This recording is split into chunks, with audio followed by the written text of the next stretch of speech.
नमस्कार बच्चों, मैं दीपशिखा मैम एक बार फिर आपके बीच में उपस्थित हूँ। गणित की पाठशाला में आपका स्वागत है। आज हम कक्षा 5 गिनतारा का पाठ 18 आयतन और धारिता के बारे में पढ़ने वाले हैं। लेकिन ये पाठ शुरू करने से पहले ज़रा हम पिछले पाठ पे चर्चा कर लेते हैं। पिछले पाठ में हमने एक आकृति देखी थी, मैं ये दिखाती हूँ आपको और आप समझिएगा। जैसे देखिए, ये एक दफ्ती का टुकड़ा है।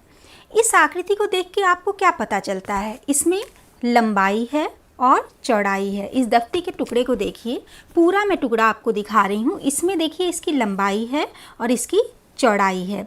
इसी तरह एक और टुकड़ा मैं दिखा रही हूँ। ये देखिए, ये भी एक टुकड़ा है। इसमें भी देखिए ये इसकी लंबाई है और ये इसकी चौड़ाई है। हम कह सकते हैं कि ये इतना लंबा है और इतना चौड़ा है। इसमें कहीं भी ऊंचाई तो दिखाई नहीं दे रही है। ये देखिए, इतनी लंबाई है और इतनी इसकी चौड़ाई है। इस तरह की आकृतियों के बारे में हमने पढ़ा था कि इसका परिमाप क्या होता है, इसका क्षेत्रफल क्या होता है, और ऐसी आकृतियां आयताकार आकृति कहलाती है।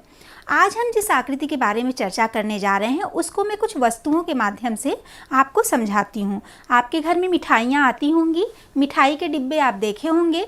जैसे मैं यहाँ एक डिब्बा लेकर आई हूँ। इस डिब्बे को बच्चों ध्यान से देखिए। देखिए, इस डिब्बे की ये लंबाई है। आप कह सकते हैं कि ये डिब्बा इतना लंबा है और ये इसकी चौड़ाई है। आप कह सकते हैं कि डिब्बे की चौड़ाई इतनी है, मतलब ये लंबाई है और ये चौड़ाई है। क्या लंबाई और चौड़ाई के अलावा भी कुछ दिख रहा है? बिल्कुल, ये डिब्बा थोड़ा ऊंचा भी है। ये देखिए, ये इसकी ऊंचाई है, मतलब ये इसकी ऊंचाई है।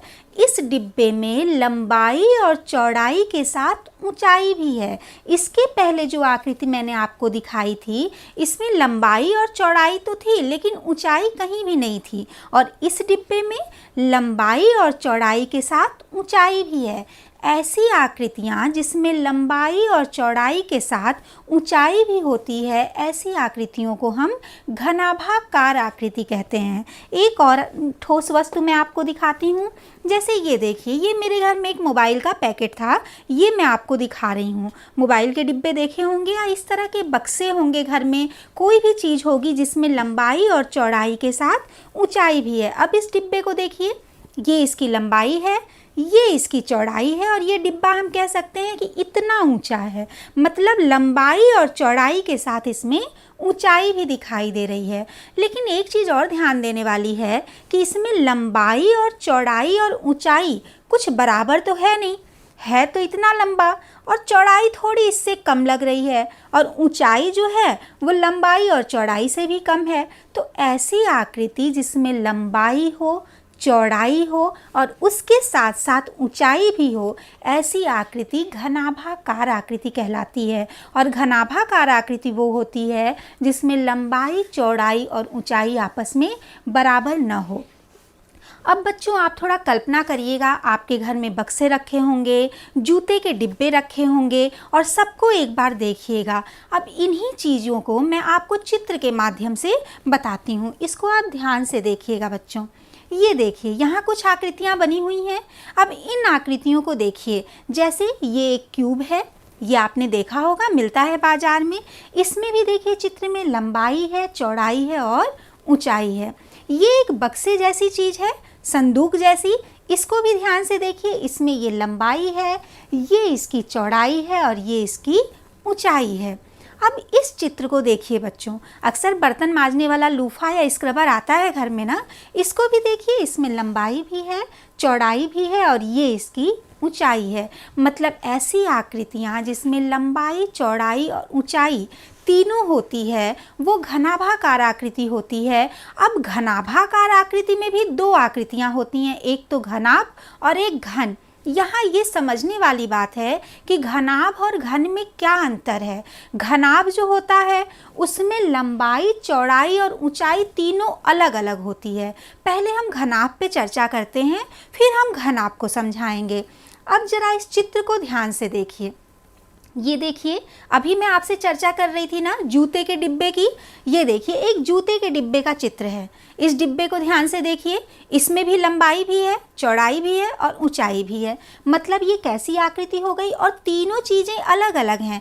क्या ये बराबर लग रहा है, जितनी लंबाई उतनी चौड़ाई या उतनी ऊंचाई? नहीं ना, तीनों अलग अलग है। तो ये एक घनाभाकार आकृति है, और ऐसी ठोस वस्तु घनाभ कही जाती है। ये किसी मिठाई का डिब्बा है। मिठाई का डिब्बा घर में आता होगा, अब आएगा तो ध्यान से देखिएगा, उसमें भी लंबाई अलग होगी, चौड़ाई अलग होगी और उसकी ऊंचाई अलग होगी। तो ऐसी आकृति घनाभाकार आकृति, और ऐसी ठोस वस्तुएं घनाभ कहलाती हैं। अब इसको देखिए, चित्र के माध्यम से हम आपको समझाते हैं। ये देखिए, यहाँ पर एक चित्र दिया हुआ है। इस चित्र में लंबाई भी है, चौड़ाई भी है और ऊंचाई भी है।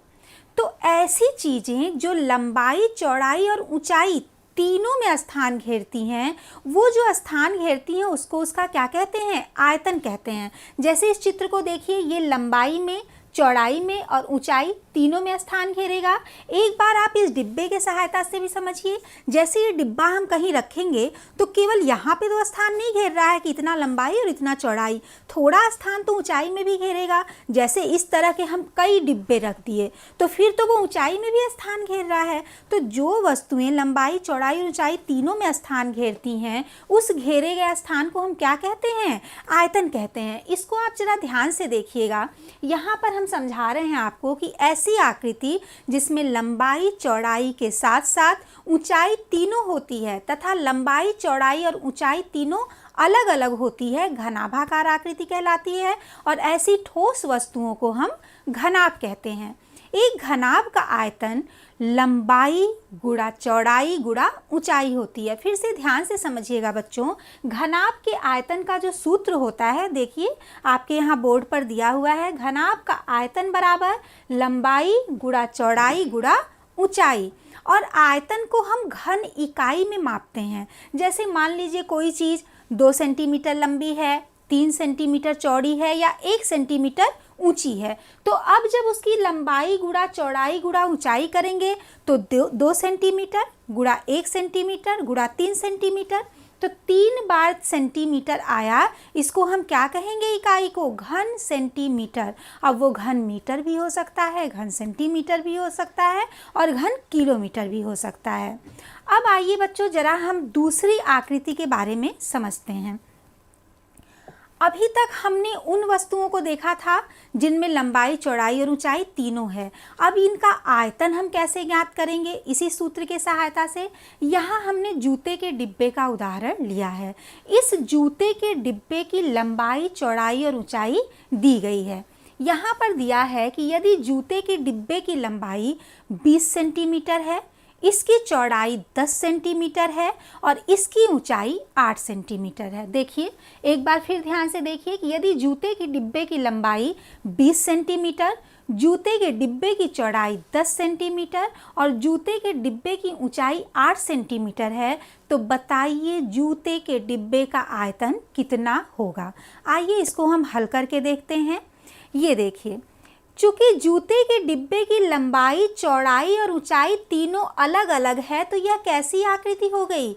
यह घनाभाकार आकृति हो गई। अभी मैंने आपको समझाया, जब लंबाई, चौड़ाई और ऊंचाई तीनों अलग अलग होती है तो वो घनाभ होता है। इस जूते की डिब्बे की लंबाई, चौड़ाई, ऊंचाई 20 सेंटीमीटर, 10 सेंटीमीटर और 8 सेंटीमीटर है, तीनों अलग अलग है।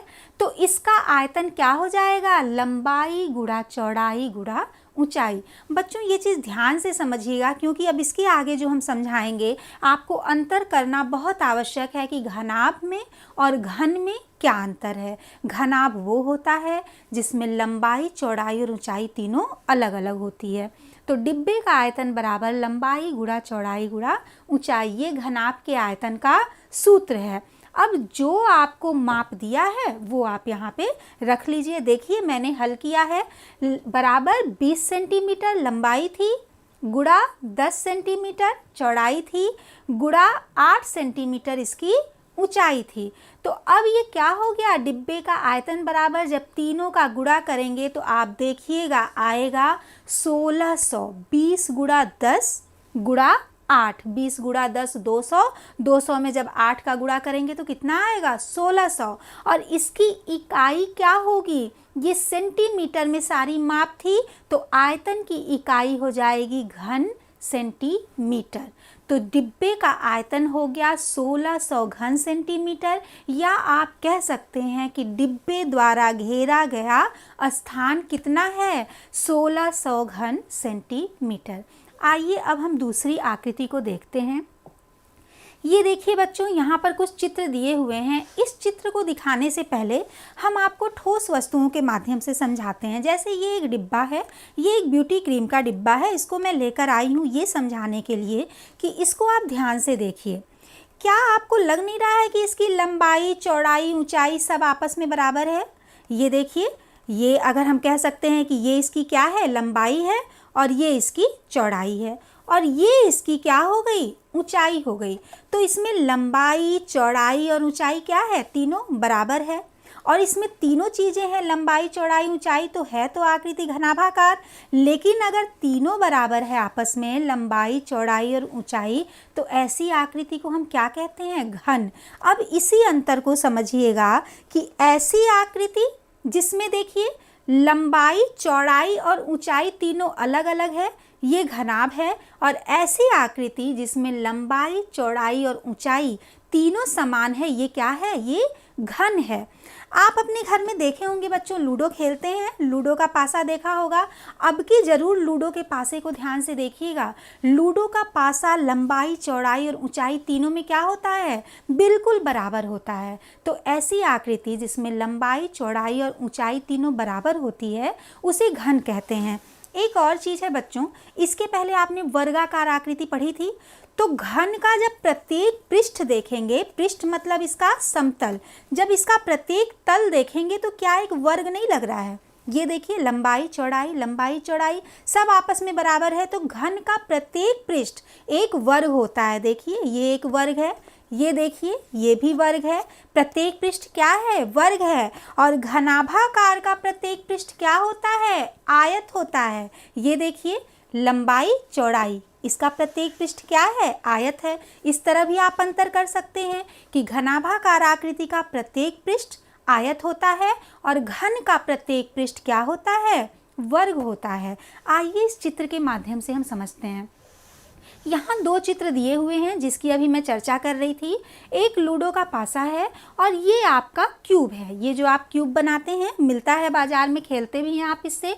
इसको आप ध्यान से देखेंगे तो पाएंगे कि इसकी लंबाई, चौड़ाई और ऊंचाई क्या है, तीनों आपस में बराबर है। अब बच्चों, जब ऐसी आकृति जिसमें लंबाई, चौड़ाई और ऊंचाई समान हो और प्रत्येक पृष्ठ एक वर्ग हो, उसे हम घन कहते हैं। अब घन का जो आयतन होता है वो भी तो वही होगा, लंबाई गुणा चौड़ाई गुणा ऊंचाई। या हम कह सकते हैं कि घन का आयतन जो है वो भुजा गुणा भुजा भी हम लिख सकते हैं, क्योंकि तीनों भुजाएं तो समान है, लंबाई, चौड़ाई और ऊंचाई इसकी समान है। और इसकी इकाई भी जो होती है वो घन में होती है। अब उसको आप घन सेंटीमीटर भी कह सकते हैं, घन मीटर भी कह सकते हैं। आइए इस पर हम कुछ और प्रश्न देखते हैं। ये देखिए बच्चों, यहाँ पे मैंने लूडो के पासे का ही उदाहरण लिया है। यदि लूडो के पासे की लंबाई 2 सेंटीमीटर, लूडो के पासे की चौड़ाई 2 सेंटीमीटर और लूडो के पासे की ऊंचाई भी कितनी, 2 सेंटीमीटर, हो गया ना। लंबाई, चौड़ाई और ऊंचाई तीनों क्या है, आपस में बराबर है। तो लूडो के पासे की लंबाई 2 सेंटीमीटर, लूडो के पासे की चौड़ाई 2 सेंटीमीटर और लूडो के पासे की ऊंचाई 2 सेंटीमीटर। तो बताइए कि लूडो के पासे का आयतन कितना होगा। यहाँ पर इसको हल भी किया गया है उसी प्रकार से जैसे घनाभ का आयतन निकाले थे। चूँकि लूडो के पासे की लंबाई, चौड़ाई और ऊंचाई तीनों समान है, तो घन का आयतन बराबर लंबाई गुणा चौड़ाई गुणा ऊंचाई, या आप लिख सकते हैं भुजा गुणा भुजा गुणा भुजा, 2 गुणे 2 गुणे 2। और तीनों की यूनिट या इकाई क्या है, सेंटीमीटर है। तो ये क्या हो गया, 8 और घन सेंटीमीटर। तो लूडो के पासे का आयतन आपका कितना निकला, 8 घन सेंटीमीटर। अब आप अच्छी तरह से समझ गए होंगे कि घनाभ और घन में क्या अंतर है, और घनाभ के आयतन का सूत्र भी सेम है और घन के आयतन का सूत्र भी वही है, समान है। बस अंतर इतना है कि घनाभ में लंबाई चौड़ाई ऊंचाई तीनों अलग है और घन में लंबाई चौड़ाई और ऊंचाई तीनों समान है। ये बातें बार बार इसलिए दोहरा रही हूँ कि आप इसको अच्छी तरह से याद कर लें। अब आते हैं बच्चों जी, ये तो ठोस आकृतियों की बात हो गई। आपने देखा होगा आपके छत पे टंकी लगी होगी पानी की, या फिर कोई ड्रम होता है, या आपके घर में दूध आता है तो हम कहते हैं ना कि इतने लीटर दूध आया है, या पानी की टंकी 500 लीटर की है। तो ये द्रव पदार्थों को हम कैसे मापते हैं? ठोस पदार्थों का तो हमें पता है कि उसकी लंबाई चौड़ाई और ऊंचाई से माप लिए। अब अगर हम कहें कि यहाँ ये पानी रखा है, पानी बताओ पानी कितना है, अब कितना पानी है ये आप कैसे बताएंगे? क्योंकि पानी तो तरल पदार्थ है, वो तो बह जाता है, उसको मापना तो बहुत मुश्किल है। लेकिन हम मापते हैं ना। आप सुने होंगे कि गाड़ी में हमने कितना पेट्रोल भरवाया, 2 लीटर भरवाया। हम वहाँ जा रहे थे, मिट्टी का तेल कितना लिया, 1 लीटर लिया। या आपके घर में तेल आता है 2 लीटर 3 लीटर, दूध आता है 2 लीटर 3 लीटर। तो द्रव पदार्थों को मापने की भी इकाई होती है। यहाँ आइए हम समझते हैं। जैसे ये बाल्टी है और ये जग है। अब इसमें बाल्टी में कितना पानी आएगा? जितना पानी आएगा जो उसकी माप निकालते हैं, जैसे ठोस वस्तुओं का आयतन निकालते हैं, द्रव वस्तुओं जो द्रव पदार्थ होते हैं उसका क्या निकलता है? धारिता निकलती है। अब इसको ध्यान से समझिएगा। जैसे मान लीजिए हम कह दिए कि बाल्टी में 10 जग पानी आता है। इसको ध्यान से सुनिएगा। इस बाल्टी में 10 जग पानी आता है, तो बाल्टी की धारिता कितनी हो गई? 10 जग हो गई, जितना उसमें पानी आता है। अगर 10 जग में यह बाल्टी भर जाती है तो इस बाल्टी की धारिता कितनी हो गई? 10 जग हो गई। अब जग अगर आपका 1 लीटर का है, मान लीजिए जग 1 लीटर का है और बाल्टी में 10 जग पानी आता है, तो जितना पानी है वो कितना हो गया? 10 लीटर हो गया। क्योंकि बाल्टी की धारिता तो हमने जग से नाप ली कि 10 जग जो है बाल्टी की धारिता है। अब अगर 10 आपका जग जो है 1 लीटर का है तो बाल्टी में कितना लीटर पानी आएगा? 10 लीटर पानी आएगा। और एक और तरीका है कि हम द्रव वस्तुओं को हमेशा तो रखते ही हैं किसी बर्तन में, टीन में या टंकी में। तो जिस बर्तन में रखते हैं उसकी भी तो लंबाई चौड़ाई और ऊंचाई होती है। बर्तन की गहराई को हम ऊंचाई से माप सकते हैं। तो अगर किसी बर्तन का हम लंबाई चौड़ाई और गहराई के हिसाब से आयतन निकाल लिए तो हम कह सकते हैं कि उस बर्तन में जितना द्रव पदार्थ, जितना पानी आता है वह उस बर्तन की क्या हो गई? धारिता हो गई। जैसे अगर बाल्टी में 10 जग पानी आता है तो बाल्टी की धारिता 10 जग हो गई। अगर इस जग में इस गिलास से 4 गिलास पानी आता है तो इस जग की धारिता क्या हो गई? 4 गिलास हो गई। ठीक है, इसको ऐसे देखिए। यहाँ पे ये कुछ बर्तन दिए हुए हैं। देखिए इस बर्तन की माप लिखी हुई है ना, ये 500 ml का है, ये हमारा 100 ml का है, ये बर्तन 200 ml का है। मतलब जितना इस पे माप लिखा हुआ है वही इस बर्तन की धारिता है। और बर्तन की धारिता भी लंबाई गुणा चौड़ाई गुणा ऊंचाई से ही नापते हैं। गहराई को हम ऊंचाई कह लेते हैं और इसकी जो इकाई होती है वो लीटर में होती है। ये देखिए यहाँ पे मैंने इसकी इकाई लिखी हुई है। 1 लीटर बराबर 1000 मिलीलीटर और 1 मिलीलीटर बराबर कितना होता है? 1 घन सेंटीमीटर। आइए बच्चों कुछ अभ्यास प्रश्न करते हैं जिससे हम पाठ को दोहरा सकें। यहाँ देखिए मैंने एक प्रश्न लिखा है कि 2 लीटर धारिता वाले जग से एक बाल्टी 10 बार में भर जाती है। अभी मैं आपको बता रही थी ना कि 1 लीटर जग वाले धारिता से, यहाँ वही प्रश्न है 2 लीटर धारिता वाले जग से एक बाल्टी 10 बार में भर जाती है, तो उस बाल्टी की धारिता बताइए। बहुत आसान है। जग की धारिता कितनी हो गई? 2 लीटर। जितना उसमें पानी आया वो जग की क्या हो गई? धारिता हो गई। तो जग की धारिता 2 लीटर। चूँकि बाल्टी भरती है 10 जग में, अगर बाल्टी 10 जग में भरती है तो बताइए बाल्टी की धारिता कितनी हो जाएगी? जितनी धारिता जग की है उतने से इसमें आप 10 में गुणा कर दीजिए। अगर एक जग की धारिता 2 लीटर है तो 10 जग की धारिता कितनी होगी? 10 गुना 2, 20 लीटर। तो बाल्टी की धारिता कितनी हो गई? 20 लीटर। इसी तरह एक और प्रश्न है कि उस घन का आयतन कितना होगा जिसकी एक भुजा 6 सेंटीमीटर की है। घन का आयतन, यहाँ घन शब्द यूज किया है, इसको आप ध्यान दीजिएगा। घन का आयतन जिसकी एक भुजा 6 सेंटीमीटर की है। घन का आयतन क्या होता है? घन में लंबाई गुणा चौड़ाई गुणा ऊंचाई, और लंबाई चौड़ाई और ऊंचाई तीनों आपस में बराबर होते हैं। तो घन का आयतन, एक भुजा अगर 6 सेंटीमीटर की है तो उसकी तीनों भुजाएं क्या होंगी? सारी भुजाएं 6 सेंटीमीटर की। तो लंबाई गुणा चौड़ाई गुणा ऊंचाई, या भुजा गुणा भुजा गुणा भुजा, 6 गुणा 6 गुणा 6 कितना हो जाएगा? 216 सेंटीमीटर घन सेंटीमीटर। जब आप बड़ी कक्षाओं में जाएंगे तो सीधा फार्मूला होता है घन के आयतन का, भुजा के ऊपर घन, भुजा क्यूब। तो आप निकाल सकते हैं 6 का क्यूब करके, 6 गुणा 6 गुणा 6 बराबर 216 घन सेंटीमीटर। एक अभ्यास प्रश्न है जो आपको खुद से करना है, वो मैं यहाँ आपको बता रही हूँ, समझ लीजिएगा। एक ईंट की लंबाई, ईंट देखे होंगे, अब ईंट कैसा होता है ये आप खुद सोचिएगा, घन होता है या घनाभ होता है। एक ईंट की लंबाई 18.5 सेंटीमीटर, चौड़ाई 10 सेंटीमीटर और उसकी मोटाई, मोटाई मतलब ऊंचाई 7 सेंटीमीटर है। तो बताइए ईंट का आयतन कितना होगा? अब आप समझ चुके होंगे कि ईंट का आयतन मतलब घनाभ का आयतन, और घनाभ के आयतन का सूत्र बराबर लंबाई गुणा चौड़ाई गुणा ऊंचाई। आइए बच्चों, हम देखते हैं कि आज जो हमने पढ़ा है उसमें हमने क्या क्या सीखा।